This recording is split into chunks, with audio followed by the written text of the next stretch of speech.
Hey everybody, Matt here with Halloween Daily News. I hope you're all doing well. I'm very excited today to bring you part 2 of my exclusive new interview with James Jude Courtney. In this installment, we talk a little bit more about Halloween Kills, Halloween Ends, and life beyond the Halloween movie franchise. Check it out. And you talked a lot about, in our first interview, about how Christopher Nelson, of course, was so key in helping you find the character, keep the character throughout the production. And I assume that continued on the set of Kills. Yeah, absolutely. I mean, and he did the same thing, and I didn't realize it until I did his podcast with Sean Clark. Yes, which I watched that interview. Great interview, by the way. Okay, so I mean, I knew, and it was in 2018, and the same thing in Halloween Kills.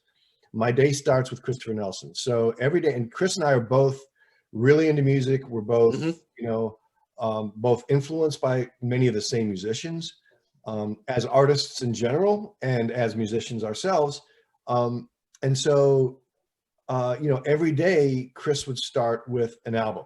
It wasn't random. It was an album, and that album would set the tone for what we were going to do. That well, I didn't realize until I did his podcast that he decided the night before which album we were going to play. I didn't know that. He would look at the call sheet for the next day and go, all right, I think it's the Ramones tomorrow. All right, I think it's David Bowie tomorrow. I think it's, I think we're going to go with some old blues here. I think we're going to go with some jazz. I think we're going to go, and so he, and that was just one part of setting the stage. We'd have conversations, creative conversations. There's times where we'd work and he'd be working on me, and we didn't talk for half an hour. I'd just be in my space, he'd be in his space. But definitely, and then working, because I don't have that outside. First of all, there are a few people on the planet that know more about that character than Chris Nelson. I mean, certainly Ryan Turek and David Green, and there's a list of people, but sitting there, and then so when we're shooting, I mean, he's keeping his eye on the mask, also making sure that the mask is presenting, in the way that it should. So there's a tendency sometimes, because it's very difficult to see out of that mask. Very difficult, So there are times when he would just adjust me, like, adjust my, like, to say, okay, chin up, chin up, or, chin down, like just really, just to, but yeah. So I mean, in a way, because of the magic of that mask, I consider him one of the co-creators of the character, So I love that relationship with. I mean, Chris and I are good friends as well, but I love that creative relationship with Chris. It just just so dedicated, so freaking talented, man. I mean, it's hard not to do a good job when you have that kind of talent around you. You know what I mean? Yeah. I mean, just a talented artist in his own right, and so many creations that he's done. So many great films that I'm a fan of just over the years. You look at his IMDb listing, and it's like, so many landmark films that he's contributed to over the years. So I love The Mask. I love how it looked in 2018, and the few little teaser glimpses that these videos that have been released so far of Kills. It looks like it's going to be another evolution of this mask that we all know and love, but it's always just a tiny bit different every film and every scene, really. I mean, even if it's the same, it's the lighting and the shadows and all, which I thought the cinematography for 2018 was really well done, and really kind of harkened back to the Dean Cundey cinematography of Carpenter's original in '78. Yeah, definitely, and I mean, that was by design. But then when you look at, again, that the whole department, and it starts with the director of photography, right? I mean, the vision that, and here's the thing about David Green is he's the most non-egotistical director I've ever worked with. So if Mike has an idea, the DP has an idea, or I mean, he checks his ego at the door, and he elicits and solicits creative input from all around. I mean, he and I mentioned that to him. I was like, dude, I've never worked with a director like you, and that And he goes, man, to me, like this is what David said to me. He said, making a film is like a choir. You need every voice. And if one voice is missing, it's not going to be what it could be or should be. And so, of course, I'm going to be open to, you know, the creative input. And so when you have such talented, you know, director of photography, camera operators, and, you know, I mean, and I mean, those guys, man, I mean, the communication, and this is the beauty of what I get to do, is when you're working with, you know, those kinds of that kind of talent, the communication becomes really it's shorthand. You know what I mean? Yeah. Because you're really like, you know, Paul, you know, the first would be, you know, on a dolly and go, Jimmy, you know, boom, and like 2 or 3, 4 words. And, you know, then, I mean, you just have this beautiful communication that is, it's just, and then it's just like surfing, you know, and it makes everything so beautiful and so easy.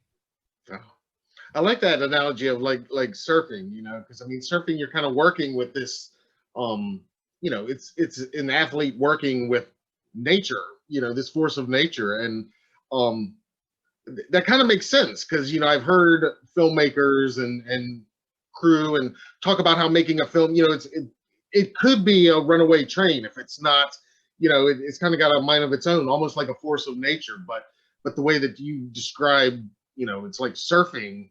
I love that. Again, that kind of that synchronicity aspect of everything coming together in just the right way, it sounds like.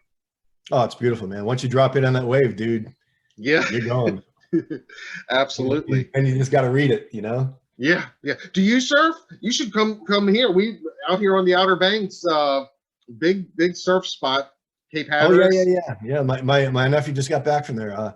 It's been a few years since I've been up on a board. I mean, I lived in Venice Beach and Santa Monica, and definitely spent years surfing. I am spending time right now.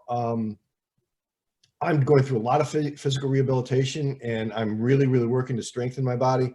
For the moment, I'm staying away from things that where I can injure myself, which is not a lifelong commitment. I'm just committing right now to getting really strong and really grounded, healing all the old injuries, and then I'll step out and do stupid shit again and bang myself up. So I'll take you up on that offer soon. Yeah, awesome. I'll look forward to it. What let's see, last year 2019, gosh, see 2020, it just all what was your reaction when they announced the sequels, Halloween Kills and Halloween Ends? So it was first announced in 2019. Obviously the fandom went crazy and the excitement started immediately. When did you get word of this? Was there any talk of it? But they were filming 2018, or what? How did you find out, and what was your reaction when you found out about the sequels? Well, I knew when we were shooting 2018 that there were sequels. Okay. And so, but I only had a contract for one film. Okay. So, you know, and I'm kind of at the stage of my life where I don't chase things. I don't desire anything so deeply that, you know, that I'm going to be, you know, put myself in a position to make a poor choice or be, you know, damaged, you know, emotionally because something doesn't go my way. I've sort of gotten past that place where, so I just sort of let it be. And you know, actually we didn't finish negotiating my contract for Halloween Kills and Halloween Ends until like right when we started shooting the film. And you know, it's just the way that went, and that's just business. You know, that has no hard feelings there with anybody. We just you got to take care of business, and so you know, I signed a contract for Halloween Kills and Halloween Ends, and so I've had this very I've learned in life that what's mine comes to me. You know, I mean, whether it's work, whether it's romance, whether it's, you know, money. I mean, friendship, what's mine comes to me. And I've learned in my life, at least, that if I go after things, if I scrap and you know, I don't get what I want, or I get it and it blows up in my face. So I've learned just to lay back and trust, and of course, ideally make, decisions with integrity and honesty and hopefully a little intelligence. But at the end of the day, I knew that what was going to happen was, and honestly, I mean, I think, at least from, my conversations with the fans, my conversations with David and, the other people like Chris Nelson. So channeling the shape through my unique person, the way I move, the way I embrace that energy is different than another performer would. I'm sure there are other actors, stuntmen out there who, other people out there are just as or more talented as actors, just as or more talented as stuntmen, who could bring a lot to this character and make it really special, but no one would do it like I do it. Right. I mean, that's just, that's the way it is. And so, it really came down to, in my mind, if I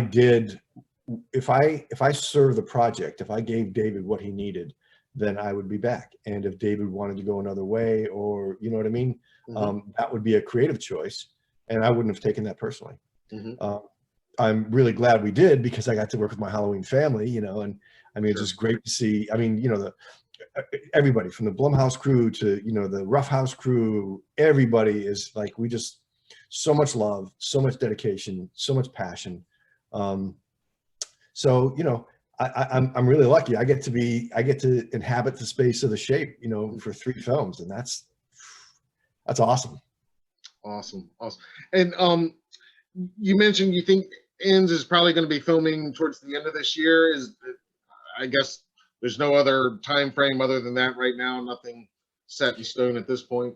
I mean, yeah. I mean, who knows? Because I mean, it's so hard to tell what's going to happen with all this, pandemic stuff. And I know David is very, again, being such a compassionate guy. He wants to get people to work because he knows people, the people, the workaday people, the crew, craft service, the grips. And I mean, there are people I was just gonna say, so many people, like you said, that audiences don't even think about all the time when they watch the film. Well, but they've got mortgages, they've got kids in school, they've got a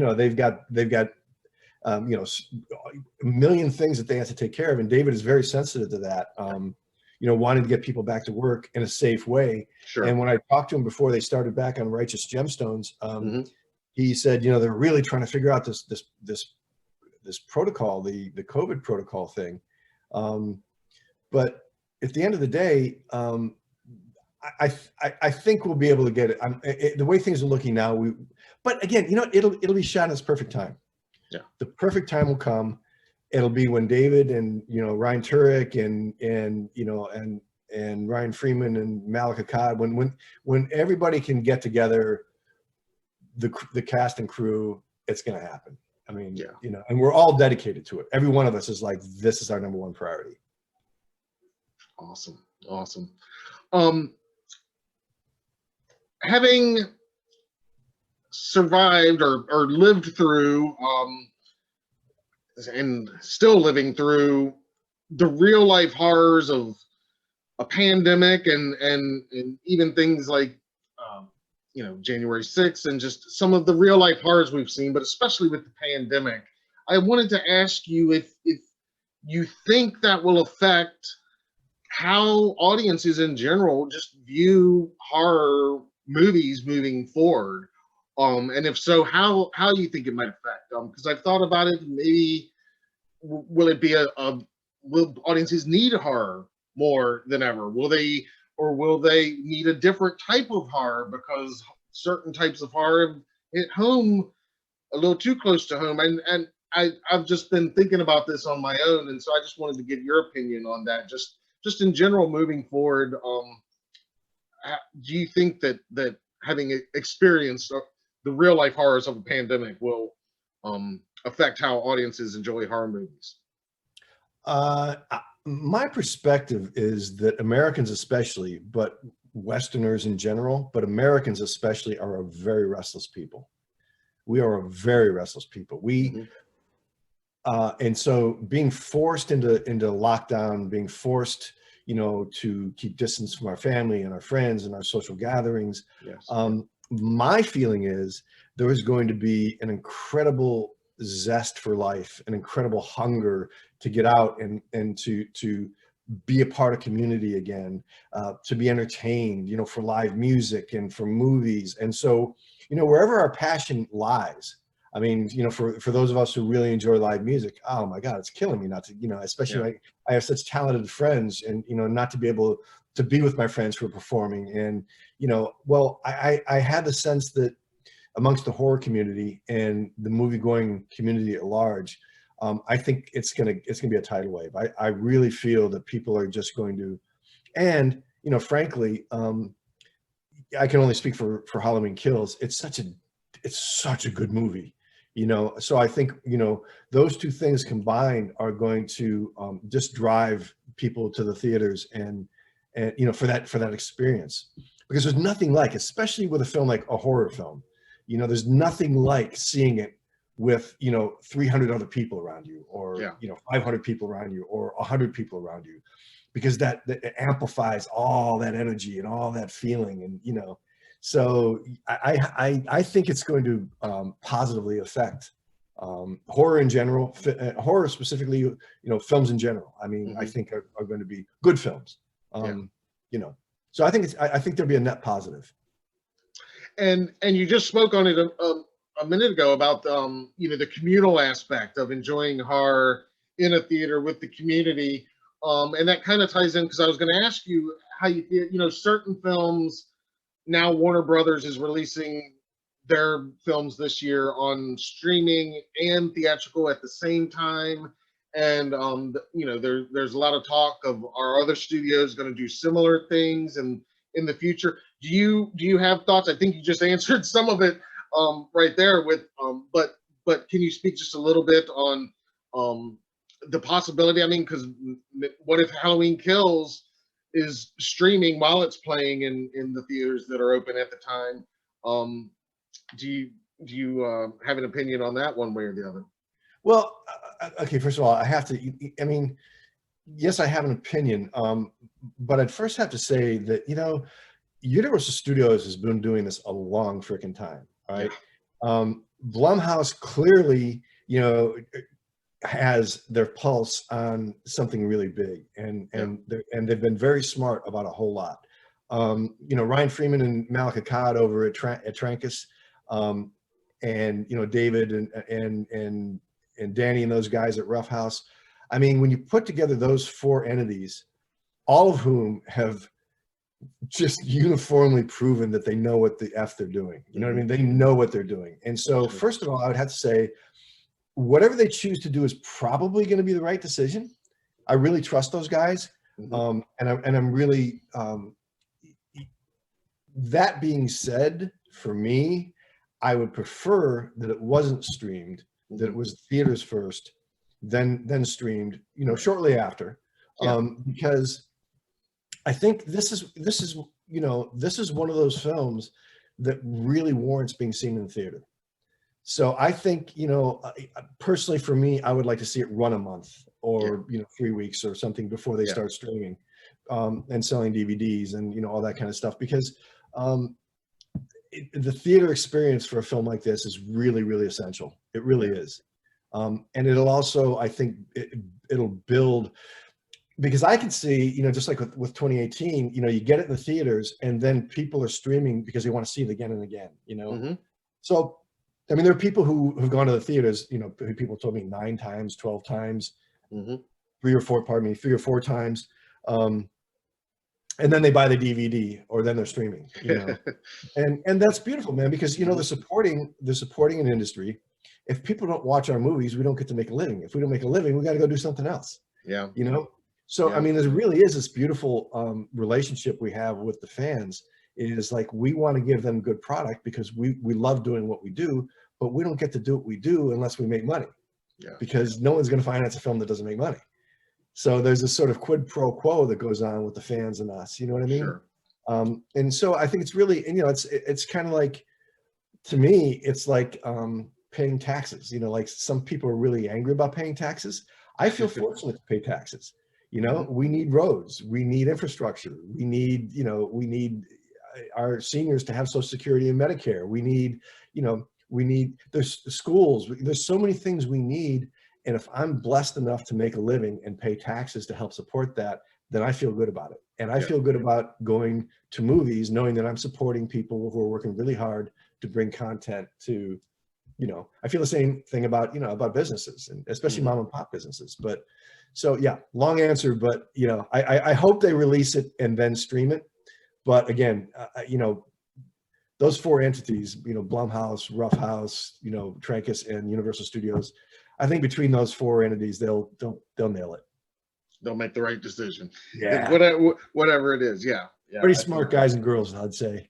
Yeah. Well, they definitely, I've talked on some of these videos just to our viewers, and just speculated on, you know, because a lot of our readers and our viewers have asked if I think the film will be delayed again or whatever, you know, and I you know, I've kind of said that I think, you know, however it's released, it's going to come out this year, I think, and I think they might modify, you know, theatrical, maybe move up the on demand a little bit, maybe, but yeah, I'd be surprised if they delayed it again, especially considering the fact that I mean, I've just commented to our readers that I think Universal and Blumhouse, like you said, and Trancas, I think they're all very much aware of the fact that they delayed it a full year. They want this film to be released in the time of year, in the month that it's supposed to be released, which I do think makes a difference. Not just, you know, clearly they want to sell tickets, and for marketing it makes perfect sense, but I just think, you know, there was a number of Halloween movies for many years that were not released in October, believe it or not. Some of them were released in August, and other times a year. So I think the fact that they know that means that they would recognize that if they were going to delay it, it'd have to be for a whole nother year. And I just don't think that makes a lot of sense, especially considering we've got Halloween Ends on deck now. Right. Well, and I think, you know, I think we can, I think, you know, if you're following the science, the epidemiologists are starting to get a grip on, there's a lot we don't know, of course, but we're human beings. Science is I would submit that human science is still in its infancy at this point. You know, I mean, but I think the epidemiologists were saying a long time ago that, you know, the curve is going to be flattening, and, you know, by the time we get to the fall, I think we'll have a lot under control. Yeah. And I really sense that, just looking at the patterns of how this is all going. So I feel like, given what I'm seeing, that, you know, releasing the film in October, and I can't imagine releasing Halloween at any other time. Yeah.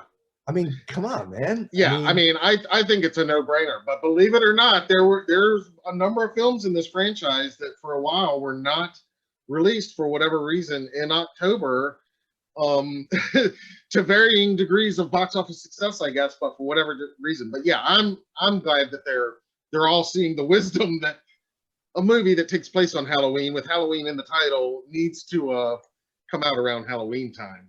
Well, again, you know, we're talking about, you know, some really, really smart people at Blumhouse and Universal and Trancas, and I mean, these are really, and, you know, Rough House. I mean, these are really smart people.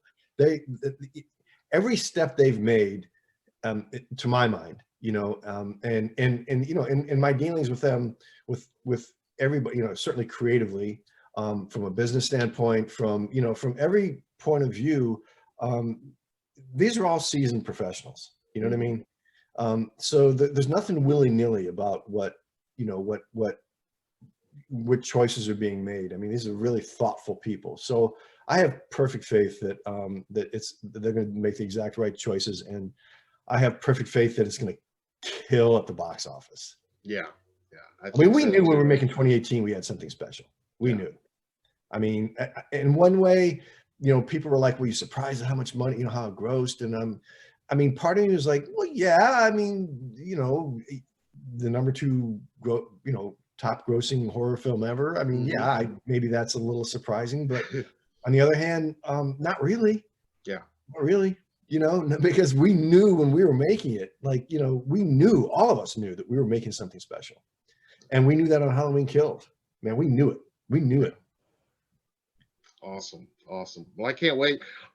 Just I know it's looking kind of far down the road, but if not knowing how Halloween ends will end, if they offered you a fourth round as Michael Myers, if they approached you in a few years, at this stage, I know you know things can always change, but would you accept? Would you be interested in playing Michael again a fourth time, sometime after ends? Well, I mean, it depends. It's, you know, like, I mean, if I were invited to a restaurant and David Green and Ryan Turek and Malik and Ryan Freeman are there, and you know what I mean, if I'm sitting around those guys, dude, there's no chance I'd say no, unless, you know, I mean, unless there's something that didn't work, you know what I mean?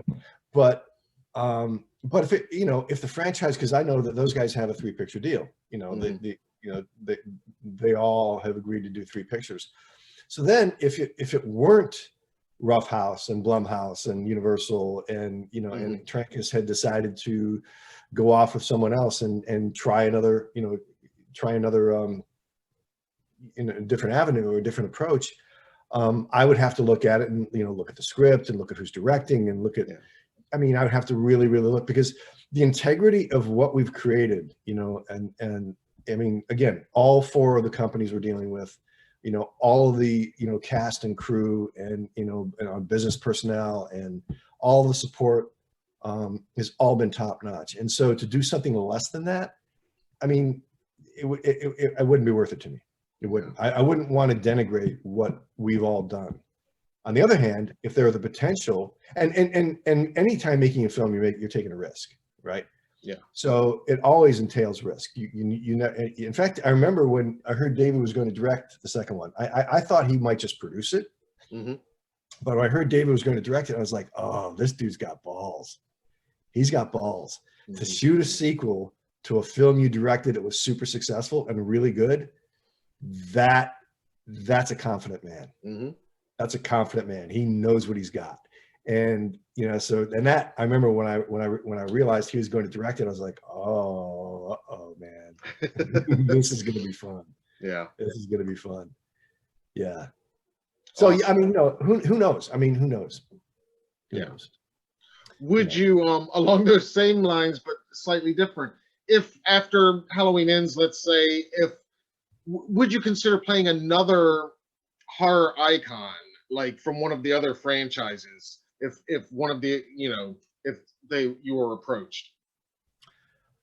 I would, of course, consider it, because, you know, my spiritual mentor, spirit guide of mine, is a great old actor named Basil Rathbone, who played lots and lots and lots of sinister characters. Also played Sherlock Holmes, and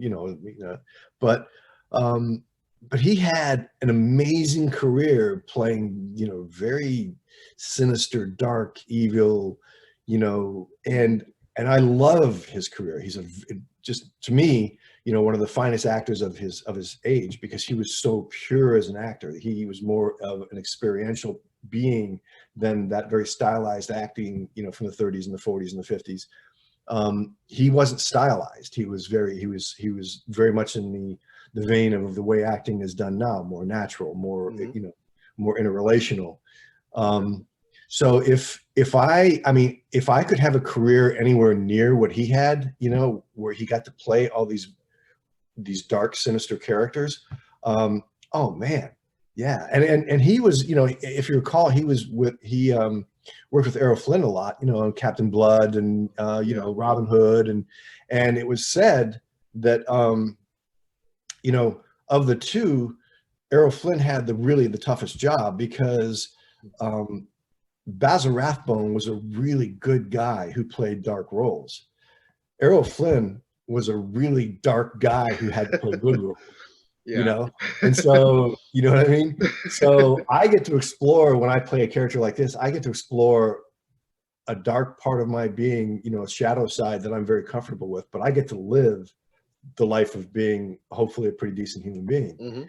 You know what I mean? So I would consider, you know, I would definitely consider, and who knows? And again, honestly, what's mine comes to me, man.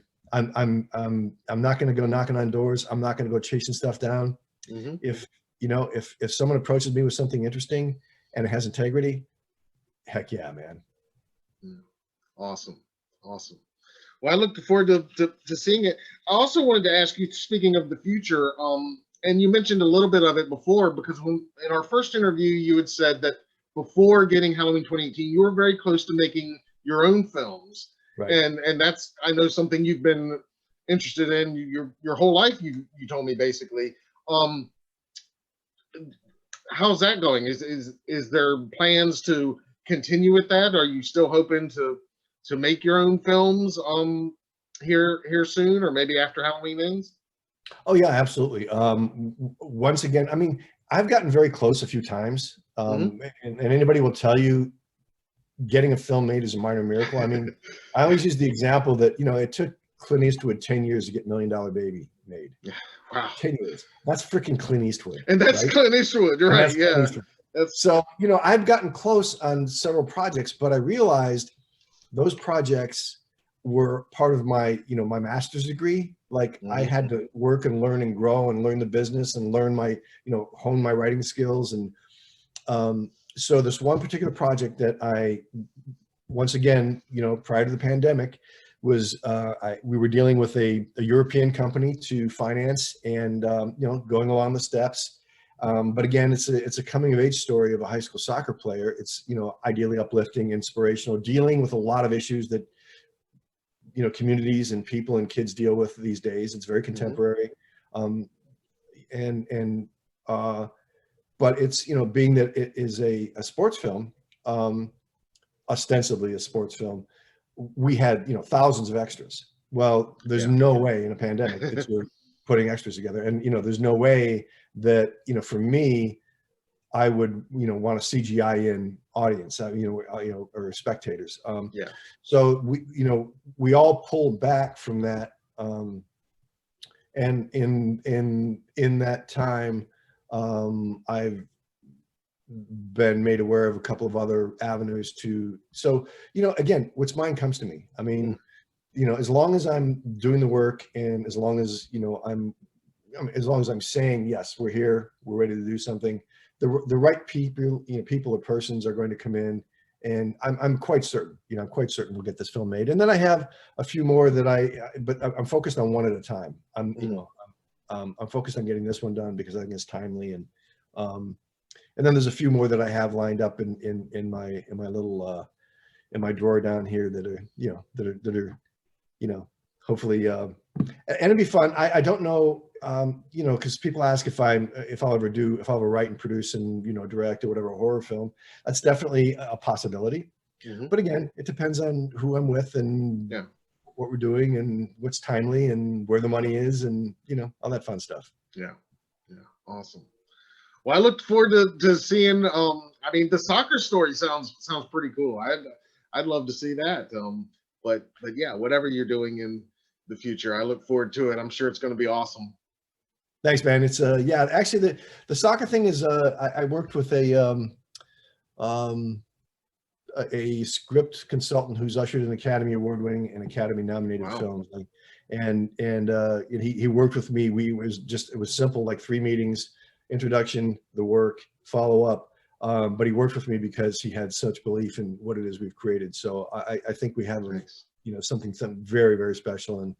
And again, you know, I think the benefit of having, you know, worked this long in the industry and, you know, then working with, like, seeing what David and Danny and Jeff did with Halloween 2018, what they did with Halloween Kills, doesn't matter which genre you're making a film in, the film has to be about something other than the genre. You know, it has to be something about other than a slasher film or, you know, a soccer film or a race car film or, you know, a chick flick, or, you know, it's got to be about something that that like reflects the truth to the audience. So the audience sitting there can go, dude, that's me. Yeah. How did you know that? How did you know that? That's me, you know? And if we can identify with an audience that way and ideally give them hope, first of all, let them know that, like, dude, you know, there's nothing wrong with you. Like, you and I, we're all human beings. We all do stupid shit. We all do really amazing things. Our potential is through the roof. the more we work on ourselves, the more kindness we show to our brothers and sisters and community, and the more understanding, the more we listen, the better things get. And if we reflect those things in films, and I did a lot of research on this, man. I'm not just talking out my patootie here, man. I mean, I went down to, I'd written a few screenplays that were very sort of art house kind of thing. This is years back. And like Vice President of William Morris in charge of writers called me, several producers called me, several agents called me, and they all said the same thing though. Great writing, but you need to write something commercial. So I went down to the film library in Los Angeles, and I spent 3 days pulling up all the films that were box office hits, independent films and studio films. And I looked for through lines, and that's one of the things I found. Is if you tell the truth to the audience, if you give them a story where they can see themselves and they can see their conditions, their social conditions, their personal conditions, and you give them a way out, you give them something to identify with, then, and this is what I think, you know, my Halloween brothers and sisters have done so beautifully with 2018 and Halloween Kills. And honestly, it never would have started, that never would have happened without everybody at Blumhouse and everybody at Rough House and everybody at Trancas and all of them agreeing on the cast and crew, and then the work that Universal does, which they do so well. So it's a perfect storm. But it all started with David Gordon Green, Danny McBride, and Jeff Bradley writing that script. It started with them. You know. Awesome. So that's my story. I'm sticking to it, man. Awesome. Awesome. Well, I love it. It's a great story. It's and it's still being written. It's still right. Still not over yet. No, thank God, awesome. Man. Awesome. Well, this has been a blast, man. I've enjoyed this so much. It's been great just seeing you again and catching up with you, and you sound good. You sound like everything's going well, and that you made it through the last 12 months that we've all just been laying low and getting through. But yeah, I can't thank you enough for doing this again. Hopefully we can have another conversation maybe in October, closer to the release of the film, or maybe right after the release, after we've all seen it and can talk a little more in detail, maybe. Yeah, man. Yeah, that'd be great. Perfect. Love you, man. Awesome. Love you too, man. Thank you so much for this. Yeah. And please give my best to Sue. Oh, I definitely will. And same from her. All right, buddy. Thanks, James. See you, bud. See ya. Bye. Huge thanks to James Jude Courtney for such an awesome interview and just a great conversation. It's always fun catching up with James. Be sure to subscribe to our channel if you haven't already, and turn on the notifications so you don't miss any of our upcoming interviews in the near future. A lot is on the way, and you don't want to miss it. Until then, I'm Matt Arts for Halloween Daily News. Thank you for watching.